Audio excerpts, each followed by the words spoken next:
না? আল্লাহ বললেন পাখির দিকে তাকাও, আওয়ালাম ইয়ারাও ইলাত তাইর, কারণ পাখির মধ্যে নিদর্শন আছে না নাই? পাখি নিয়ে গবেষণা করলে পাখির রব আল্লাহরে খুঁজে পাওয়া যাবে, ঠিক কি না? এজন্য কোরআনের অনেক জায়গায় আল্লাহ পাখির কথা বললেন, ওয়া আরসালা আলাইহিম তাইরান আবাবিল, আবার কাবা ভাঙতে এলে পাঠাওয়া বাবিল,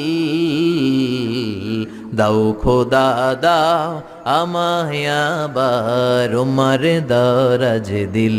সুবহানাল্লাহ বলেন। আবাবিল পাখি দিয়ে আল্লাহ আব্রাহারে শেষ করলেন, ঠিক কি না? এরপর সাইয়েদনা সুলাইমান আলাইহিস সালামের একটা পাখি ছিল, নাম কি? হুদহুদ।